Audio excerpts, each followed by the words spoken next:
Friend junction में आपका स्वागत है। मैं हूं डिम्पी कालरा। ठीक इससे पहले आप आज आरबीआई गवर्नर ने जो पॉलिसी रखी है उसको देख चुके हैं। मेहमानों का एक व्यू पॉइंट आपने सुन लिया होगा। बाजार को भी काफ़ी हद तक ये पॉलिसी ठीक ही लगी, क्योंकि वो जानता है कि इन्फ्लेशन को लेकर आरबीआई अपना स्टांस अभी बदलेगा नहीं, और वो ये बात भी जानता है कि लिक्विडिटी को लेकर आरबीआई थोड़ा सतर्क है, और वो इस चीज़ को देखकर बाजार या फिर फाइनेंशियल मार्केट में कोई डिस्टर्बेंस क्रिएट नहीं करना चाहता। इसलिए जो इंक्रीमेंटल CRR वाला मैटर था उसको काफ़ी हद तक फेज़ आउट में बाहर निकलने की बात एक बार पहले भी मिस्टर गवर्नर कर चुके, इस बार भी उन्होंने दोहराई। दो चार बातें उन्होंने और भी की। उन्होंने ये कहा कि भारत सबसे तेज़ी से बढ़ने वाला देश है, ये बाज़ार को काफ़ी समझ में आता है। दूसरी बात, ब्याज दरों में किसी तरह का कोई बदलाव नहीं है, और उनका ये भी मानना है कि आगे चल के थोड़ा फूड इन्फ्लेशन में कमी आ सकती है। तो कुछ एक चीज़ें ऐसी भी बात रखी जो कि मार्केट के लिहाज से ठीक थी। आप ये बात समझ सकते हैं कि हाँ, इन्फ्लेशन को लेकर कंसर्न है, और उन्होंने एक ही बात में सारी बातें बोल दी कि टर्निंग पिच है। ऐसा नहीं कि जो आज बोला जा रहा है कल वैसा ही होगा। हो सकता है कल जो हो स्थिति आज ना समझ में आ रही हो, इसलिए हम गेंद को देखकर ही शॉट लगाएंगे।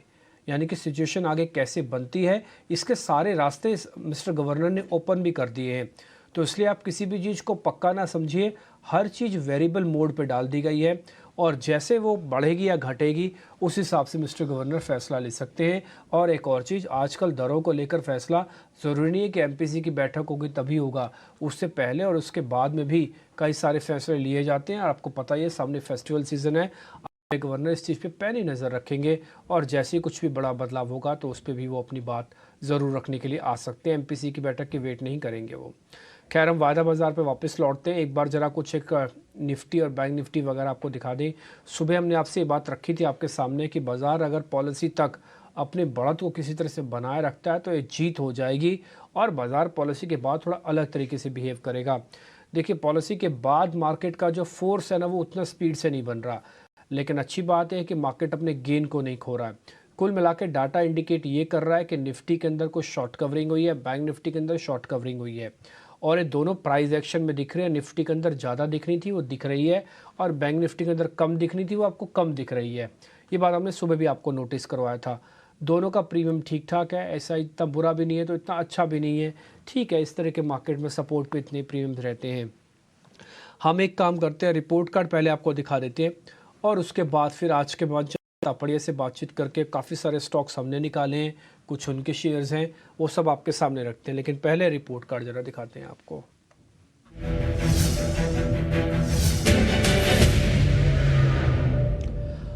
अजीत मिश्रा कल के हमारे मेहमान थे। कल मैं नहीं था कार्यक्रम में, लेकिन पूजा से उनकी बातचीत हुई, चर्चा हुई, तो उन्होंने जो शेयर्स दिए होंगे आपको, एक तो इंडिगो दिया होगा। देखिए, शाम होते होते तक खबर आ गई और आज शेयर 3% ऊपर।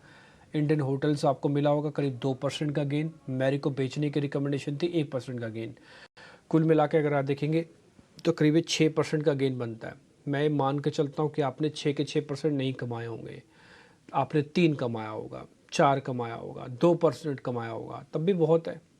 एथिकली अगर आप रोज़ के ट्रेडिंग सेशन दें तो 20 सेशन है। मेरा ऐसा मानना है कि अगर आप 1% भी नेट में, मान लीजिए आपके स्टॉप लॉस भी लगे, आपको गेन भी, और नेट में भी अगर आप 1 से 1.5% भी कमाते हैं ना, तो 20 ट्रेडिंग सेशन में यही कार्यक्रम आप 10% से ज़्यादा के रिटर्न देने की ना केवल हैसियत रखता है, बल्कि दे भी रहा है। और काफ़ी समय से हम ये काम कर रहे हैं, और ये मेहमानों का मैं इसके लिए शुक्रिया अदा भी करूंगा कि हमने देश के बेहतरीन डेरिवेटिव एनालिस्ट को छांट के अपने पास रखा हुआ है, और वो आपको अच्छे से ट्रेड देते हैं, अच्छे से पढ़ के समझ के रीजनिंग के साथ आपको ट्रेड देते हैं। और कुछ अगर कमी पेशी रह जाती है तो बाकायदा मैं आपकी तरफ से उनसे सवाल पूछ के उसको पूरा कर देता हूँ। हमारा मानना है कि ये कार्यक्रम सिर्फ अगर आपको 2% का रिटर्न दे दे, 20 ट्रेडिंग सेशन है, तो आप उसी से आइडिया लगा सकते हैं कि ये कार्यक्रम किस जगह पर आपको लाके खड़ा कर देता है। ठीक है, आगे बढ़ते हैं। अब जरा चंदन तापड़िया आज के जो हमारे मेहमान हैं उनसे एक बार व्यू पॉइंट लेते हैं। पहले इंडाइसिस पे लेंगे, फिर स्टॉक स्पेसिफिक चर्चा को शुरू करेंगे। चंदन सर, बहुत शुक्रिया, थैंक यू वेरी मच। आज सेकेंड डे है जब मार्केट सभी चीज़ों को एब्जॉर्ब कर रहा है। US मार्केट्स को माफ कीजिए, डॉलर इंडाइसिस को, क्रूड को, इन सभी चीज़ों को आप कैसे रीडिंग कर रहे हैं इस मार्केट की सर? ये सेकेंड डे थोड़ी शॉर्ट कवरिंग है, last trading session fresh buying थी। जी नमस्कार। देखिए, बाजार कहीं ना कहीं नीचे के लेवल पे होल्ड बनाने का प्रयास कर रहा है। इंपॉर्टेंट चीज है, कल के दिन एक पॉजिटिव प्राइस पैटर्न बना। टेक्निकली आप देखो तो इसको आइलैंड रिवर्सल बोलते हैं, यानी कि 3 दिन पहले गैप डाउन ओपनिंग हुई थी वेंसडे को, कल गैप अप ओपनिंग हुई थी, और जिस लेवल से गैप डाउन हुआ था उसी लेवल से गैप अप हुआ, और टेक्निकली इसको आइलैंड रिवर्सल बोलते हैं। और इस पैटर्न से पहले लगभग हम 1000 पॉइंट की डिक्लाइन देख चुके हैं। 20,222 के टॉप से निफ्टी 19,333 तक का लो बना है। तो कहीं ना कहीं ये जो पैटर्न बना है उसकी वजह से थोड़ी सी यहाँ पे रिकवरी बन रही है। कहीं ना कहीं early sign of pause in selling pressure दिख रहा है। हालांकि अभी भी मोमेंटम नहीं है, फॉलो अप मिसिंग है, बाजार पे कन्विक्शन करना बहुत मुश्किल है। बट एज ऑफ नाउ जिस हिसाब से रिकवरी हो रही है, बाजार में सपोर्ट ऊपर की तरफ शिफ्ट हो रहे हैं। 2 दिन से गैप अप होके गैप्स के लेवल को होल्ड कर रहे हैं। ऐसा लगा थोड़ी सी पॉजिटिव बायस के साथ काम करना चाहिए। तो 19,500 के सपोर्ट से 19,750 तक के लिए हम यहाँ पे खरीदारी की सलाह देंगे। ठीक है, बड़े टारगेट नहीं, बड़े छोटे स्टॉप लॉसेस नहीं, रेंज का कारोबार अभी भी है। 650 तक आज मार्केट लगा के आया है। अगर मैं आज आपको स्पॉट का हाई बताऊं तो आज 658 लगाया है। आपको ध्यान होगा जब पिछली बार चंदन सर हमारे साथ जुड़े थे तब भी वो 650 तक के लेवल की आपको बात बता रहे थे, तब उनका स्टॉप लॉस 400 था, मेरे को अच्छे से याद है।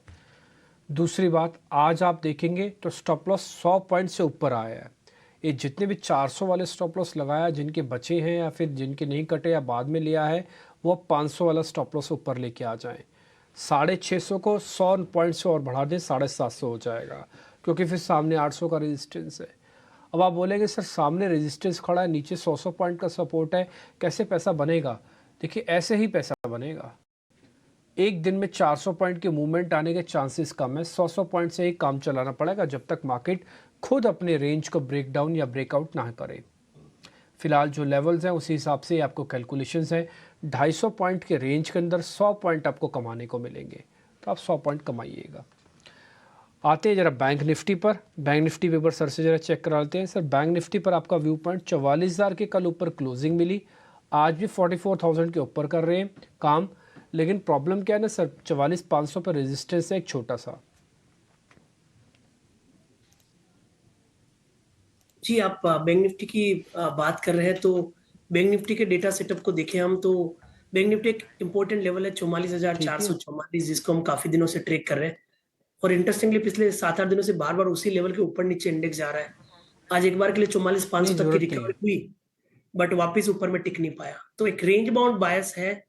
नीचे में आप कहीं ना कहीं 44,850 को सपोर्ट बना सकते हो, ऊपर में 44,750 को रेजिस्टेंस बना सकते हो। तो कोई क्लियर व्यू नहीं है।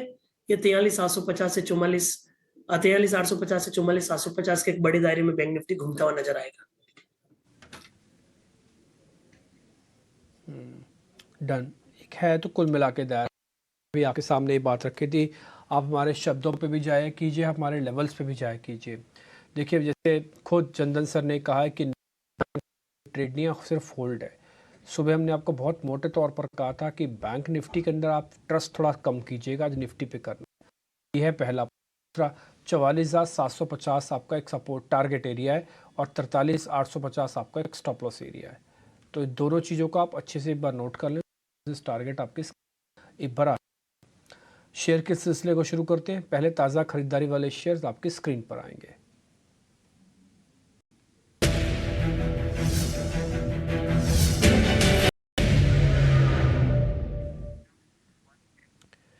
चंदन सर, एक तो बारे में आपसे राय चाहिए और दूसरा है बजाज फिनसर्व। इन दोनों पर राय दीजिएगा। MCX पे जो खबर आई थी कि पहले डिले हो गया, नए प्लेटफॉर्म पे नहीं जा रहे हैं 3 अक्टूबर को, उस लेकिन हुई है अब ये फिर से 2000 के ऊपर आ गया है। तो बिल्कुल यहाँ पे हम सबसे पहले MCX की बात करें तो डिम्पी इनफैक्ट MCX पे हमारी तरफ पे भी आज रिकमेंडेशंस है। आप देखोगे डेरिवेटिव्स में लगभग 8-9% का ओपन इंटरेस्ट बढ़ा है। 4 दिनों के हल्के से डिक्लाइन के बाद आज वापस एक पॉजिटिव मूव बना है और कहीं ना कहीं इंडिकेशन कर रहा है कि ऊपर के मूव बनने चाहिए। तो MCX में खरीदारी की सलाह रखेंगे। 1990 के आसपास का सपोर्ट है यहाँ पे। 1990 के सपोर्ट से खरीदारी की सलाह बनेगी।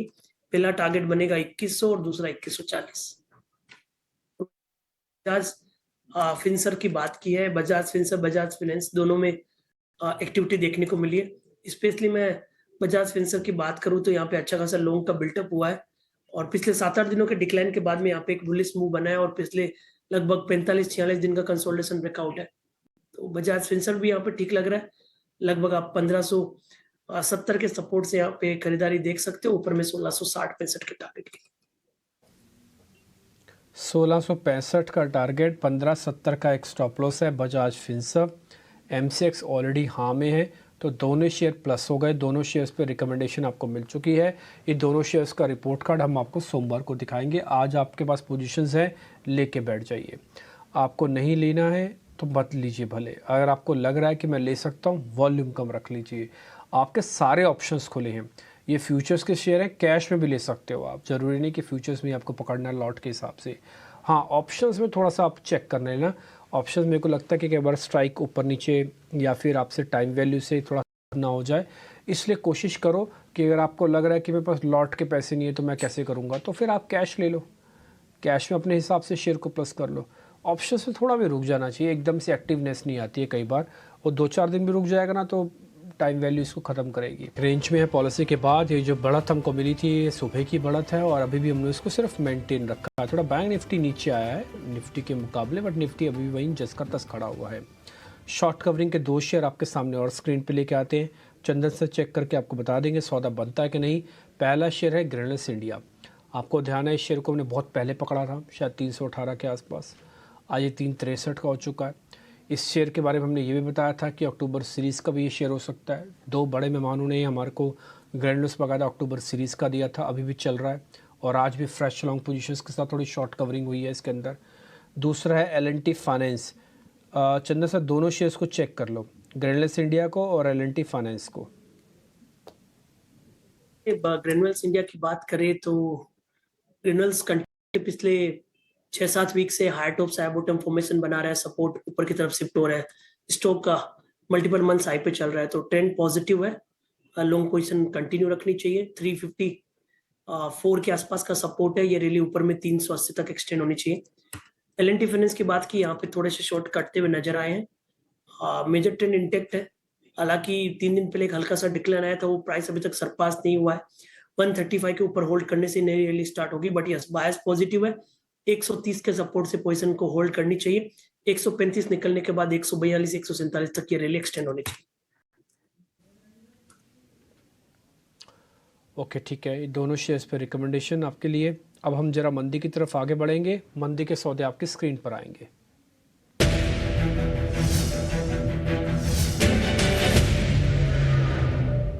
सर 2 शेयर हैं। पहला है डिक्सन टेक्नोलॉजीज़, आज शॉर्ट हो रहा है। और दूसरा है सर ONGC। ये शेयर चला नहीं, लग रहा था कि क्रूड का बॉटम बनाएगा फिर चल जाएगा, लेकिन ये है भी सपोर्ट पे 180 का, इस पे अच्छा सपोर्ट भी है। एक बार जरा आप चेक कर लेना सर।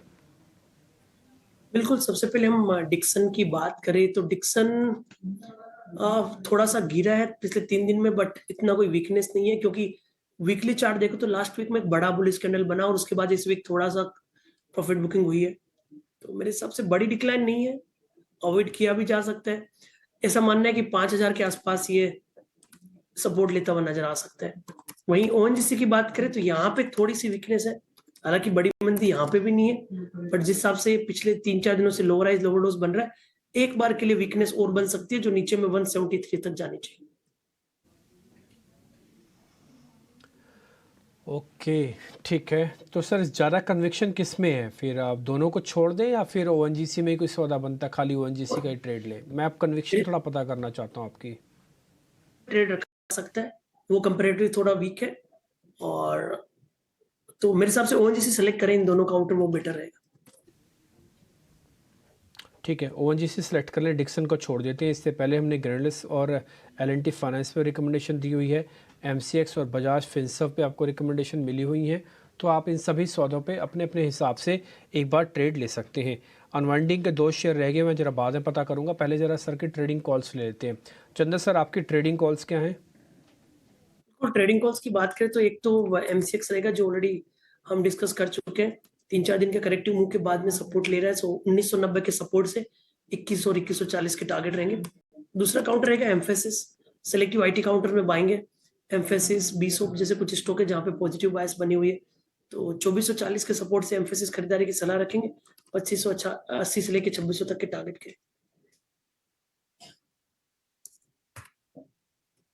एम्फेसिस मेरे लिए भी एम्फेसिस आया था और मैं आपसे पूछना ही भूल गया। खैर अच्छा किया आपने खुद से बता दिया। ये 2600 का टारगेट है। पिछले 2-4 दिन से अगर आप एम्फेसिस को चेक करेंगे ना, इसका डाटा अच्छा बन रहा है। प्राइस एक्शन होना भी बाकी है। 2600 और दूसरा MCX ऑलरेडी। चंदन सर, कोई ऑप्शन का सौदा है क्या? कोई ऑप्शन का ट्रेड हो तो? देखिए, ऑप्शंस के ट्रेड की बात करें तो ऑप्शंस का ट्रेड यूजुअली तभी ढूंढते हैं जब मोमेंटम हो स्टॉक स्पेसिफिक। तो थोड़ी कंसर्न्स ये है कि बड़ा मोमेंटम नहीं है, बट फिर भी 2-3 स्टॉक जो समझ में आ रहे हैं, उनमें से यदि मैं प्रयास करता हूँ, तो मैं पीएफसी का एक ऑप्शन आपको बताना चाहूँगा, पावर फाइनेंस कॉर्पोरेशन। पीएफसी का आप 250 का कॉल देखिए, मेजर ट्रेंड पॉजिटिव है, 3 दिन का करेक्टिव मूव कंप्लीट हुआ है।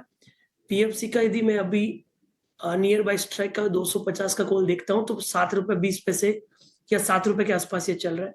यहाँ पे आप ₹4.50 का स्टॉप लॉस लगा लीजिए, ऊपर में लगभग 12.5 से ₹13 का टारगेट।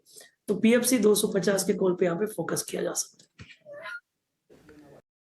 ठीक है, अक्टूबर की एक कॉल है 250 की पीएफसी। पावर कंपनीज में थकावट नहीं हो रही है, लगातार चल रहे हैं। फ्यूचर रखे जा रहा, जोखिम मत बढ़ाइएगा, ऑप्शंस में कन्वर्ट कर लीजिए। कम जोखिम के साथ भी सौदे में बने रहेंगे। सारे लेवल्स हमने लिख दिए। 250 की कॉल ₹7 में प्लस करनी है, सौदा डाल देना। 7.5 रखा हुआ तो भले 7.5 उठाओ। 4.5 का स्टॉप लॉस लगाओ, 12.5 का टारगेट लगाओ। रिस्क रिवॉर्ड जस्टिफाइड है। पीएफसी फाइनल ट्रेड हो गया। MCX एम्फेसिस ऑलरेडी चंदन सर ने आपको दे ही